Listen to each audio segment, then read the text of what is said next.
The CoinWeek podcast is brought to you by PCGS. To check out this quarter's grading specials, visit the website at www.pcgs.com. Today's podcast is on collecting coins on mini budgets.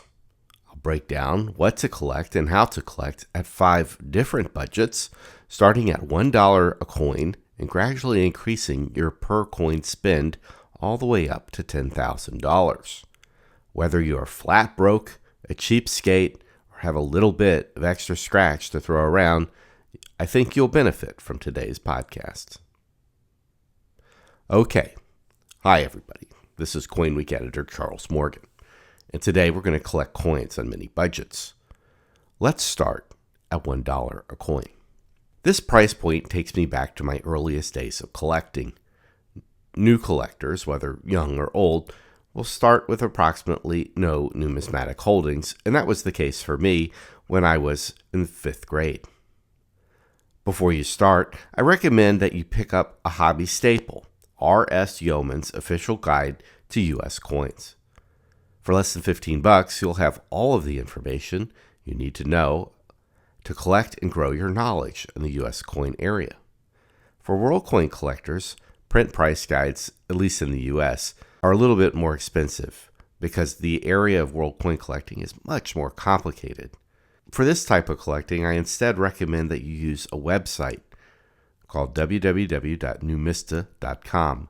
There are others for sure, but Numista is a great starting point for mintage and pricing information. Plus, they typically have user-supplied photos of different coins, so you'll easily be able to identify the coins that you have picked up. You may also find additional information on certified world coins and their populations at PCGS CoinFacts. Now that we have that out of the way, we're all set. So let's talk about what is available to you at $1 a coin.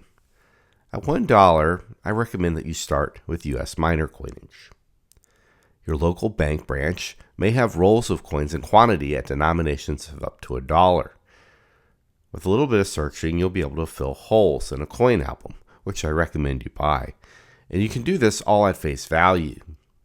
With patience, you should be able to locate an example of most business strike dates and mint marks of dimes and quarters dating back to 1965, half dollars, which were produced in a debased silver alloy from 1965 to 1969. And although infrequently found in rolls, these coins may still be out there in circulated grades for the industrious roll hunter to find. Lincoln cents have been produced since 1909, making it unlikely that you'll find an Indian head cent in a roll, unless it was purposely seeded or accidentally spent. Wheat cents struck from 1930 onward still turn up, and dates earlier than that will require access to large quantities of rolled coin. What you cannot find at face value for most common dates, you'll be able to find at less than $1, either online on a site like eBay, which will require you to pay shipping, or at your local coin store or at a coin show. If you want strictly mint state coins, you may want to forego the roll hunting experience and go directly to your local shop and buy mint state singles. For cents, $1 should cover a wide range of coins back to 1959 and quite possibly before. Collect memorial cents in full mint state red if you can. For nickels, $1 will buy all but the scarce dates back to 1964. Same goes for dimes. Certain dimes, like the 1996 W, which was included only in mint sets, or the non-mint set 1982 and 1983 B or D dimes, will cost more than $1, but common dates should not. Once you build a set that is mostly complete, spending a few extra dollars here or there for tougher dates will allow you to complete your set. With quarters and half dollars, the coin's face value is becoming an issue, as it is pushing closer to that $1 price point. Here, you may have to spend more than $1 to get choice mint set coins, but there is always opportunities to pick up pieces here and there for your budget conscious price point. The key to collecting is to have fun, and the thrill of the chase for mint state, current, and nearly current coins We'll be able to keep you busy for years, and all for only $1 a coin. Now let's move up to $10 a coin. Of course, the same strategies that you employed at $1 a coin can be used here. Now, at $10, you expand the number of dates you can acquire. For cents, you can dig deeper into the wheat cent period, maybe settle for a nice XF or AU wheat cents in dates before 1950. The entire Jefferson nickel series, with the exception of some key dates and silver alloy nickels issued during World War II, become available. Common date silver dimes and quarters can still be had for $10 or less a coin. Now, most of these are going to be recent issue proofs, but you can still find decent opportunities for silver dimes and quarters dating back to the 1960s and late 1950s. For half dollars, the silver-clad alloy coins made in the mid to late 1960s are available. Also, most proof singles are available at this price point in the base metal composition in dates 1968 to the present. Some of these may even be sourced and certified holders graded Proof 68 or Proof 69. On occasion, you may be able to pick up a slider Franklin half dollar from common date. Let's talk about classic coins. $10 is not a lot to play with, but you should be able to collect a number of U.S. classic coin types for that amount. A fine to very fine 2-cent piece, a good to fine 3-cent nickel, Buffalo and Liberty nickels up to XF, late date Barber dimes and circulated grades under XF. The point is, you can collect some out of circulation design types and circulated grades, or finish your modern sets buying some certified coins along the way, all at $10 a coin. At $100 a coin, now we are starting to buy larger denomination silver coins. Silver coins like Morgan and Peace dollars. Plus, if you want, a widening range of AU to mint state type coins, including coins and certified holders. There are at least 40 coins in the Morgan and Peace dollar series that one can collect in grades up to mint state 63 that are available for $100 or less. That's less than $100 for a brilliant choice uncirculated silver dollar struck between 1880 and 1926. Maybe a patient collector will be able to source a 1935 Peace dollar for a Benjamin as well. Or for half of that spin, one can acquire an example of the American Silver Eagle, practically in any date struck between 1986 to the present.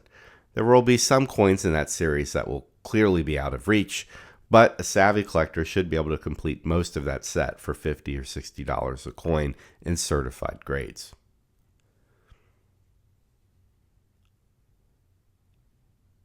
In XF grades, large swaths of 19th century U.S. type coins open up, including scarce die marriages for the eagle-eyed buyer. Beyond this, at up to $100 a purchase, the wonderful world of metals, tokens, and precious metal-based world coins are available. I prefer circulating issues over recent mintage non-circulating legal tender, but there are wonderful ultra-modern coins with innovative design ideas that routinely sell for $100 or less. For $100 or less, there are also paper money items worth collecting. Uncirculated issues from the 20th and 21st century, as well as a variety of world banknotes, are available at $100 or less. Okay, now let's get serious. Let's add a zero and move our spend up to $1,000 per coin. My advice is that no matter your level of financial success, spending $1,000 or more on a coin without doing homework and expecting not to be taken advantage of is testing the fates. Basement slabs, commercialized junk, overpriced processed coins, and pushy telemarketers abound. Basement slabs, commercialized junk, overpriced, overprocessed coins, and pushy telemarketers abound. Before I get into which coins I think you should buy at $1,000 a coin, let me tell you a quick story. Yesterday, while I was preparing this script, I got a phone call from a coin dealer that I did not recognize, and I picked up and answered it, and it was a pushy salesman calling from Long Island.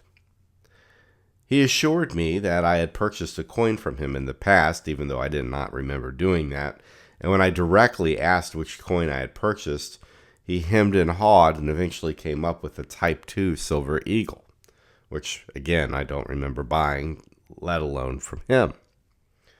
He went on to give me a dizzying story about how there's a great coin collecting opportunity and that he promised he would only reach out to me when such an opportunity presented itself.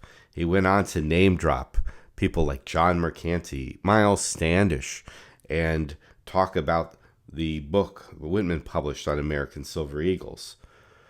I told him at each step of the way that I was friends with John Mercanti, that I knew Miles Standish, that I was familiar with the book, and none of this dissuaded him from digging deeper into his sales pitch. He never stopped to ask, who am I talking to that actually personally knows these people? Suffice it to say, after about 10 minutes of listening to this high-pressure sales pitch, he got to the point.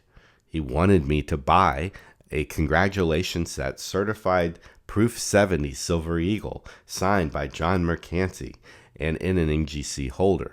Now, there is nothing wrong with collecting certified coins with insert labels that have been hand-signed by a designer or an important person in the industry. That's not the point. The point was, I had no interest in buying this coin. It didn't fit my collecting goals, and yet he was pushing it on me as if its value was so inherent, so obvious that I wouldn't be able to turn it down if I knew anything about coins and what they sell for.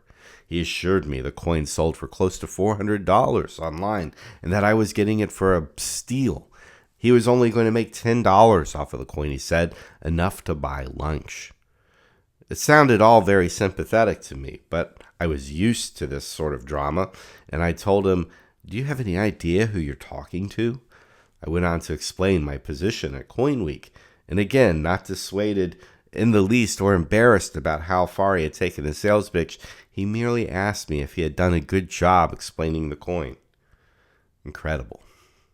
So if you're not a savvy collector, you can very easily be taken advantage of or swindled by somebody on the phone pushing a coin that you did not want and do not need. And the thing is, the most susceptible people I find are either the elderly or people who have found success in other areas of their lives. Because successful people tend to think that they are immune to these scams. Because in the areas that they have found success, they are highly knowledgeable, act practically, and oftentimes are experts in their field. Coins are a hobby, and people can get excitable at the thought of getting a great coin or not missing out on an opportunity. So keep that in mind, that patience becomes very important when you get to the $1,000 per coin price point. At $1,000 a coin, you can afford to wait. You can wait for the right coin. No, you're not buying great rarities at this price point, but you can do so many different things to make an exciting collection. Remember the 40 Morgan & Peace dollars you could buy for $100 or less? At $1,000, there are only 8 Morgan & Peace dollars that you cannot buy at AU or better. At $1,000 or less, mint state or AU examples of gold dollars, gold quarter eagles, and some later type examples are available. Nearly the entire classic commemorative half dollar series is available, and this is a challenging and exciting set to complete. Off the beaten path, pioneer gold coins in wholesome circulated condition can be found in the smaller denominations of the more plentiful types for $1,000 or less. Many collector-grade large cents and half cents can be purchased. Many collector-grade large cents or half cents can be purchased, including R4 and R5 varieties and circulated grades for $1,000 or less. Paper money and banknotes. If you're into collecting paper money, there is a seemingly endless array of specializations that can be explored at this price point. $1,000 is a sweet spot, and one can collect a wide array of interesting numismatic objects at this amount. All right, we've made it to the top of the mountain finally. Let's look at the $10,000 per coin strata. Now, admittedly, $10,000 a piece is probably beyond the means of most collectors. But I think even if you think you'll never aspire to this level, there are some important lessons to be learned. And as is the case with coins even cheaper than this, there are winners and losers. And depending on what you define as such, your numismatic holdings may be a money sink or a savvy long-term investment. We are in a constant process of reviewing auction results at CoinWeek. And outside of the rarity sessions, most coins, even scarce states and collector grades, usually sell for $10,000 or less. In this price point, even good coins can decrease in value or simply hold their price year after year. Oftentimes, coins that perform poorly are less desirable examples, but sometimes the flow of the market can have a big influence on demand, even for nice coins. As for variety collectors, $10,000 allows you to buy quality and quantity. One can build a nice typeset of U.S. coins in mint state, including difficult to find types, or one can dig deep into the date, mint mark, and variety collecting area. At this price point, early date coppers would be my first choice, followed by a smorgasbord of interesting high appeal coins, tokens, and metals. As history is my thing, I might collect the collectors, collect curiosities, or seek out seldom encountered pieces. In an article I wrote that was published last year, I wrote about 10 coins I'd love to own. I wrote it from a point of view of what would I want if money was no object. Unexpectedly, over the course of the year, I've lowered that number down to 8, having acquired 2 of them. The remainder of the list is quite a bit more than $10,000 each. But if I was seriously going to pursue a $10,000 per coin collecting strategy, you'd better believe I'd hit the catalogs and pursue coins that would help me build a cabinet like no other. So what would you do at $1, $10, $100, $1,000, or $10,000 per coin? I would like to hear about your thoughts and strategies, and you can let me know by posting them in the comments below. For CoinWeek, I'm editor Charles Morgan. Until next time, happy collecting.